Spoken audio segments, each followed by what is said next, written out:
Hello students, I am Sapan Singh, your physics teacher, and today we will study about class 10 physics chapter 2nd magnet, and today's our topic is experiment to demonstrate the force acting on a current carrying conductor placed in a magnetic field, which is known as the kicking wire experiment.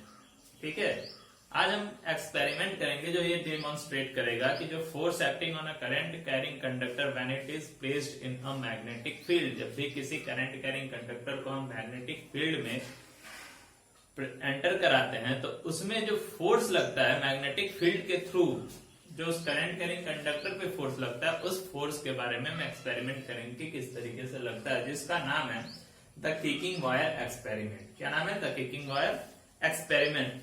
जैसे हमने एक figure बनाया हुआ है, ये हमारा क्या है, एक मैग्नेट है सी टाइप का, जिसका ये नॉर्थ पोल है, ये साउथ पोल है। ठीक, यहाँ पे हमने एक बैटरी से कंडक्टर को जोड़ा है, ये करंट कैरिंग कंडक्टर वायर है, स्ट्रेट वायर यहाँ से यहाँ आ रहा है, करंट जो है इस तरीके से फ्लो कर रहा है पॉइंट ए से बी तक। और ये जो है हमारा मरकरी है, mercury is also good conductor of electricity. तो जब ये और ये जो वायर है ये टच नहीं है, बट ये दोनों वायर जो है मरकरी से टच है। तो जब मरकरी से टच है, mercury is also conductor of electricity, then current flow through A to B and B to mercury और mercury to this type of, फिर going to the battery. Okay, तो ये जो है हमारा मरकरी से ये दोनों वायर क्या है, कनेक्टेड हैं, जो ये एक सिरे से आ रहा है और ये दूसरे सिरे से आ रहा है। ठीक है, आगे ये इस तरीके से कनेक्ट होके ये हमारा स्विच है। स्विच को जब हम ऑफ रखते हैं तो कोई करंट फ्लो नहीं करेगा। मान लो जब हम स्विच को ऑन करते हैं तो ये हमारा क्या है, फिगर है, यहाँ पे फ्लेक्सिबल ज्वाइंट है, जो ये वायर लटका हुआ है इस रिजिड सपोर्ट से, वहां पे एक फ्लेक्सिबल ज्वाइंट है। फ्लेक्सिबल ज्वाइंट का मतलब कि वायर इधर उधर अपना हिल सकता है, ऐसा ज्वाइंट किया गया है, ना कि एकदम फिक्स ज्वाइंट है कि वो हिले ना, ऐसा ज्वाइंट किया गया है कि अगर इसको इस तरीके से हिलाया जाए तो क्या हो, फ्लेक्सिबल हो, हिल जाए। तो ये हमारा फिगर है। ऑन प्रेसिंग द स्विच, जब हम स्विच को ऑन करते हैं तो एक current flows in the wire A B in the vertically downward direction. तो करंट जो फ्लो करता है इस तरीके से आके पॉइंट ए से पॉइंट बी तक डाउनवर्ड डायरेक्शन में क्या करता है, फ्लो करता है। The wire A B kicked in the forward direction and its lower end B reaches the position B dash. अब देखो, जब इसमें करंट फ्लो करेगा, करंट फ्लो करेगा तो इसके चारों तरफ भी मैग्नेटिक इफेक्ट क्या होगा, प्रोड्यूस होगा, मैग्नेटिक फील्ड क्रिएट होगा। और इसके बाहर भी क्या है, एक मैग्नेट लगा हुआ है, इस तरीके से ये मैग्नेट लगा हुआ है कि ये वायर जो है फिक्स्ड है, यहाँ पे आके चुपचाप क्या हुआ, लटका हुआ है, जब इस पे कोई भी करंट फ्लो नहीं कर रहा है तब। लेकिन जब जैसा ही हम इसमें करंट फ्लो करेंगे तो इसका भी मैग्नेटिक फील्ड क्रिएट होगा, और ये ऑलरेडी मैग्नेट रखा हुआ है जिसका मैग्नेटिक फील्ड इसके चारों तरफ है। तो उस कंडीशन में जब इसमें मैग्नेटिक फील्ड क्रिएट होता है तो ये फ्लेक्सिबल हो जाएगा, क्योंकि इसका मैग्नेटिक फील्ड इसका मैग्नेटिक फोर्स तो unlike force attract to each other. तो यहाँ पे क्या होगा कि इसका जो है ये वायर और ये वायर, सपोज इसका इस तरीके से एंटी क्लॉकवाइज, देखो ये करंट इस तरीके से फ्लो करेगा, राइट हैंड में जब हम इसको पकड़ेंगे तो ये अगर नीचे से देखा जाए तो ये क्लॉकवाइज घूम रहा है, मतलब ये अनलाइक पोल साउथ की तरफ क्या होगा, अट्रैक्ट होगा। तो ये जो है पॉइंट बी से बी डैश तक फ्लेक्सिबल हो जाएगा। जैसे ही करंट इसमें फ्लो होगा ये मैग्नेटिक फील्ड इसमें भी क्रिएट होगा, मैग्नेटिक फील्ड बाहर भी है, दोनों मैग्नेटिक फील्ड के थ्रू ये फ्लेक्सिबल होके ये जो वायर है ये यहाँ से बी डैश तक चला जाएगा। और जैसे ही बी डैश तक जाएगा ये वायर और इस वायर का कनेक्शन कट जाएगा, क्योंकि ये मरकरी पे रखा हुआ है केवल, और ये फ्लेक्सिबल होकर बी डैश तक चला गया। तो ये मरकरी से ही इसमें करंट फ्लो कर रहा है, जब ये मरकरी से हट जाएगा तो उस कंडीशन में क्या होगा, इस वायर में करंट फ्लो करना बंद हो जाएगा। और जैसे ही ये यहाँ से यहाँ आया करंट फ्लो करना बंद हो गया, और जैसे ही करंट फ्लो करना बंद हुआ ये फिर वापस अपनी जगह पे क्या आ जाएगा, क्योंकि इसका फिर मैग्नेटिक फील्ड खत्म हो जाएगा। फिर जैसे ही इसमें चिपका फिर इसमें करंट फ्लो करना शुरू हो जाएगा, फिर करंट फ्लो करना शुरू होगा तो फिर इसमें मैग्नेटिक फील्ड क्रिएट होगा, और फिर ये फ्लेक्सिबल हो जाएगा, यहाँ से यहाँ तक मूव कर जाएगा। तो ये प्रोसेस कंटिन्यू क्या होता रहेगा, होते रहेगा, और ये फ्लेक्सिबल मतलब ये मूव करते रहेगा बी से बी डैश, बी डैश से बी, बी से बी डैश, बी डैश से बी, ठीक है, कंटिन्यू करते रहेगा। तो इस एक्सपेरिमेंट से हमें ये पता चलता है this action is repeated as long as the current is passed in the wire. जब तक करंट पास होते रहेगा वायर में, ये जो है प्रोसेस रिपीट आपस में क्या होगा, करते रहेगा। It should be noted that the current carrying wire is kicked forward because a force is exerted on it by the magnetic field of U-shaped magnet। हम इस एक्सपेरिमेंट से ये देख रहे हैं कि ये U-shaped magnet जो है, इसके द्वारा जो फोर्स है, मैग्नेटिक फोर्स, इसके थ्रू जब इसमें करंट फ्लो कर रहा है तो ये किक हो जा रहा है। जैसे किक मारते हैं आगे जाता है, उसी तरीके से किक्ड हो जा रहा है और आगे बी से बी डैश तक चले जा रहा है। इसीलिए when a current carrying conductor is placed in a magnetic field, a mechanical force exerted on the current which makes it moves forward। ठीक है, जब भी किसी करंट कैरिंग कंडक्टर में, करंट कैरिंग कंडक्टर को मैग्नेटिक फील्ड के अंदर placed करते हैं, तो मैग्नेटिक फील्ड एक मैकेनिकल फोर्स लगाता है उस करंट कैरिंग कंडक्टर पे, जो उसको मूव कराता है। ठीक है, और इस वायर को क्योंकि ये किक कर रहा है तो आगे जा रहा है, इसलिए इसको किक्ड वायर एक्सपेरिमेंट भी कहते हैं। ठीक है, आगे कुछ टर्म्स है इसमें, कहता है direction of force acting on a current carrying wire placed in a magnetic field is perpendicular to the direction of current and perpendicular to the direction of magnetic field. दोनों ही चीजों के परपेंडिकुलर होता है। क्या?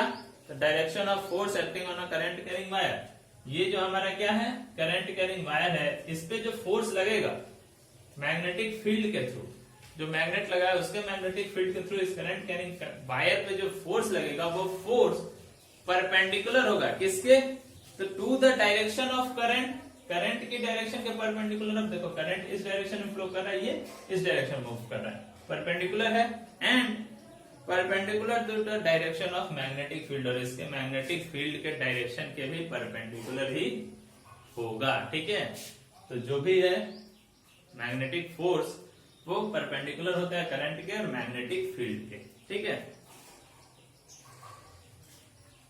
आगे आता है maximum force is exerted on a current carrying conductor only when it is perpendicular to the direction of magnetic field.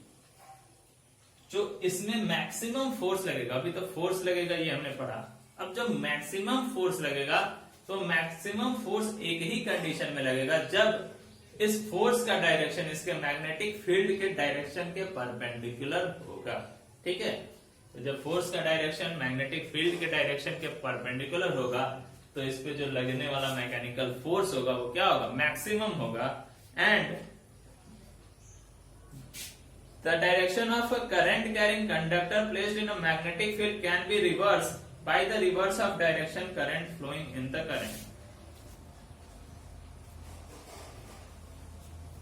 जो direction of force of current carrying conductor placed in a magnetic field can be reverse. जो force है उसका direction suppose that ये इधर था, इसका direction ये इस तरफ हो जाएगा, कैन बी रिवर्स, उल्टा हो जाएगा। कब? जब इसमें करंट जो फ्लो कर रहा है इसके करंट के डायरेक्शन हम चेंज कर दें, बैटरी का प्लस सिरा माइनस सिरा चेंज कर दें, तो करंट इस डायरेक्शन में फ्लो करने लगेगा। जब इधर फ्लो करने लगेगा, अपवर्ड डायरेक्शन में फ्लो करने लगेगा, उस कंडीशन में जो ये इधर से इधर फ्लो कर रहा है, सॉरी इधर से इधर मूव कर रहा है, वो इधर से इधर मूव करेगा। ठीक है, रिवर्स डायरेक्शन में हो जाएगा। ठीक, तो ये था हमारा किकिंग वायर एक्सपेरिमेंट। आगे Fleming's left hand rule. Fleming एक साइंटिस्ट है, उन्होंने बताया, उन्होंने अपने लेफ्ट हैंड रूल बताया जो ये रिलेशन बताता है कि मैग्नेटिक फोर्स, मैकेनिकल फोर्स जो लग रहा है वो, और मैग्नेटिक फोर्स, मैग्नेटिक फील्ड और इलेक्ट्रिक करंट के बीच के, इलेक्ट्रिक करंट के डायरेक्शंस के बीच में क्या रिलेशन है, जो उन्होंने बताया फ्लेमिंग्स लेफ्ट हैंड रूल। ठीक है, for the direction of force, force के डायरेक्शन को शो करने के लिए उन्होंने ये बताया कि फ्लेमिंग्स लेफ्ट हैंड रूल के थ्रू कि उस फोर्स का डायरेक्शन क्या होगा। तो उन्होंने ये बताया कि hold the forefinger, left hand rule मतलब हमारे लेफ्ट हैंड का रूल है, hold the forefinger, centre finger and thumb of your left hand. अपने लेफ्ट हैंड का फोर फिंगर, मिडिल फिंगर और थंब को इस तरीके से होल्ड करना है to one another hand at right angle to one another, तीनों एक दूसरे से राइट एंगल पे हो। देखो जिस तरीके से ये है, ये इसके राइट एंगल पे, ये इसके राइट एंगल पे है, ये इसके राइट एंगल पे है, तो तीनों क्या है, एक दूसरे के राइट एंगल पे है। तो hold the centre finger, forefinger and thumb of your left hand at right angle to one another, adjust your hand in such a way that the forefingers points in the direction of magnetic field and the center finger points in the direction of current, then the direction of thumb points give the direction of force acting on the conductor. Fleming's ने ये बताया कि अपने four finger को, middle finger को, thumb को एक दूसरे से परपेंडिकुलर, लेफ्ट हैंड के एक दूसरे के परपेंडिकुलर इस तरीके से रखें कि अगर फोर फिंगर हमारा मैग्नेटिक फील्ड के डायरेक्शन को शो करता है, मिडिल फिंगर हमारा करंट के डायरेक्शन को शो करता है, तब जो हमारा थंब होगा वो थंब हमारा मैकेनिकल फोर्स या डायरेक्शन ऑफ फोर्स को शो करेगा। ठीक है, क्या मतलब, तीनों एक दूसरे के परपेंडिकुलर होने चाहिए। फोर फिंगर अगर मैग्नेटिक फील्ड की तरफ है, मिडिल फिंगर अगर करंट की डायरेक्शन की तरफ है, तब थंब का जो डायरेक्शन होगा वही फोर्स के डायरेक्शन के समान होगा, इक्वल होगा। ठीक है, तो ये था हमारा Fleming's left hand thumb rule, left hand rule. ठीक है, जो डायरेक्शन ऑफ फोर्स को क्या करता है, शो करता है। जैसे अगर हम इस तरीके से इसको बनाएं तो फिगर हम इस तरीके से बना नहीं सकते, लेकिन ये हो जाएगा, ये हो जाएगा। देखो ये तो हो गया दो। अब इसको क्या करें, आगे की तरफ है तो सपोज दैट ये आगे की तरफ इस तरीके से बना लेंगे जो बाहर की तरफ निकला हुआ है, और तीनों एक दूसरे के क्या है, परपेंडिकुलर है। तो उस कंडीशन में अगर हमारा फोर फिंगर मैग्नेटिक फील्ड को शो करता है, ये सामने वाला मिडिल फिंगर है ये हमारी, और ये करंट को शो करता है, तो अगर ये थंब है हमारा, तो ये थंब जो है किसको शो करेगा, फोर्स, डायरेक्शन ऑफ फोर्स को क्या करेगा, शो करेगा डायरेक्शन को। अगर ये हमारा फोर फिंगर है, ये हमारा मिडिल फिंगर है, ये थंब है। यही होता है फ्लेमिंग्स लेफ्ट हैंड रूल, क्योंकि ये जो है ये इस तरीके से है। ठीक है, लेकिन हम उसे बना नहीं सकते 3D फिगर, इसलिए हमने इसको इस तरीके से क्या किया, रिप्रेजेंट किया है। आज का था क्लास इतना ही, धन्यवाद।